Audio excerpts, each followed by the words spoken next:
पहलगाम आतंकी हमले के बाद पूरी दुनिया इस समय भारत के साथ है। सभी देशों ने पहलगाम आतंकी हमले की निंदा की है। वहीं भारत और पाकिस्तान के बीच तनाव भी बढ़ता चला जा रहा है, लेकिन पाकिस्तान का साथ देने के लिए कोई भी देश खुलकर सामने नहीं आ रहा है, जबकि भारत के साथ पूरी दुनिया खड़ी है। साथ ही पहलगाम आतंकी हमले का उचित जवाब देने की मांग भी तेज हो गई है। इसी बीच रूसी विदेश मंत्री ने भी भारत को अपना समर्थन दिया है।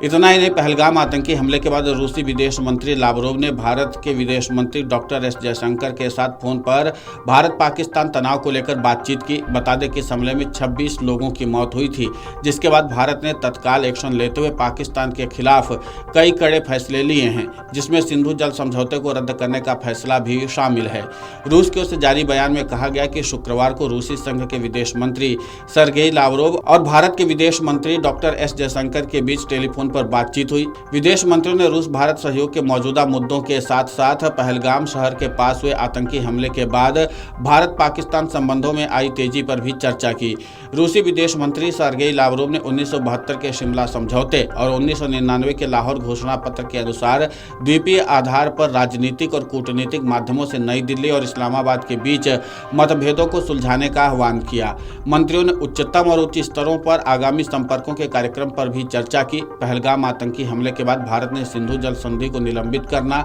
अटारी में एकीकृत जांच चौकी को बंद करना और दोनों देशों के उच्चायोगों में कर्मचारियों की संख्या कम करने जैसे कई कड़े कदम उठाए हैं। भारत ने पाकिस्तानी नागरिकों को दिए गए सभी तरह के वीजा रद्द कर दिए, साथ ही उन्हें 30 अप्रैल तक देश छोड़ने का आदेश भी दिया था। इसके अलावा भारत ने पाकिस्तान एयरलाइंस की उड़ानों के लिए अपने हवाई क्षेत्र को भी बंद कर दिया है। बीते 29 अप्रैल को एक महत्वपूर्ण सुरक्षा बैठक में प्रधानमंत्री नरेंद्र मोदी ने आतंकवाद के खिलाफ कड़ा रुख अपनाया। सूत्रों के मुताबिक उन्होंने कहा था कि सशस्त्र बलों को पहलगाम आतंकी हमले का जवाब देने के लिए मोड, टारगेट और समय तय करने की पूरी स्वतंत्रता है। आतंकवाद को कुचलने का ये हमारा राष्ट्रीय संकल्प है। पाकिस्तान को लेकर के प्रधानमंत्री नरेंद्र मोदी ने पहले ही साफ कर दिया है कि वो किसी भी हाल में आतंकवाद को बर्दाश्त करने वाले नहीं हैं। ऐसे में देखने वाली बात यह होगी कि जिस तरीके से पाकिस्तान की ओर से लगातार भारत को गीदड़ भभकी दी जा रही है और लगातार आतंकवादी भी भेजे जा रहे हैं। खासकर पाकिस्तान के रक्षा मंत्री ख्वाजा आसिफ ने भी भारत को गीदड़ भभकी देते हुए कहा है कि अगर भारत सिंधु जल संधि को लेकर के कोई ढांचा तैयार करता है या फिर पानी रोकने का प्रयास करता है तो हम उस पर हमला करने में परहेज नहीं करेंगे।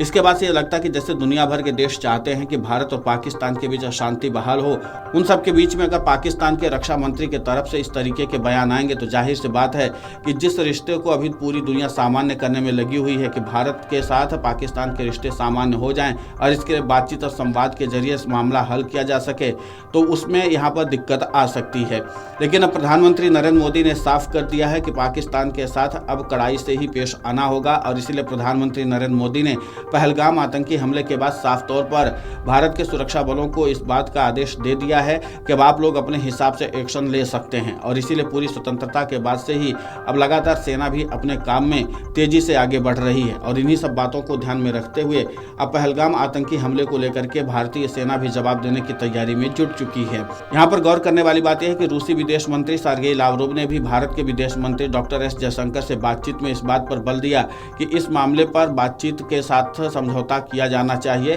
समाधान किया जाना चाहिए। अब देखना यह होगा कि जिस तरीके से रूस की एंट्री हुई है इस मामले पर, उन्होंने जिस तरीके से बातचीत के जरिए इस मामले का समाधान निकालने के लिए और खासकर द्वीपीय स्तर पर जो चीजें हैं उसको किस तरीके से संभाला जा सकता है उस पर भी बातचीत करने और गौर करने के लिए भारतीय विदेश मंत्री से उन्होंने अपील तो कर दी है। देखना यह होगा कि जिस तरीके से शांति की बहाली की बात की जा रही है उसमें भारत तैयार होता है या नहीं, क्योंकि भारत की तरफ से साफ तौर पर इशारा कर दिया गया है कि पाकिस्तान में पल रहे आतंकियों को मिटाने की कोशिश भारत की तरफ से जारी रहेगी और भारत के प्रधानमंत्री नरेंद्र मोदी ने भी साफ तौर पर कह दिया है कि अब इस मामले पर कोई समझौता नहीं हो सकता है, यानी पाकिस्तान में आतंकियों को सबक सिखाने की कवायद तेज होती रहेगी। वीडियो डेस्क कमरुजाला.com। अगर आप ये वीडियो YouTube पर देख रहे हैं तो हमारे चैनल को सब्सक्राइब कर बेल आइकन दबाएं और Facebook पर देख रहे हैं तो हमारे पेज को लाइक करें। 8 मिलियन प्लस सब्सक्राइबर, आपके इस भरोसे के लिए बहुत धन्यवाद।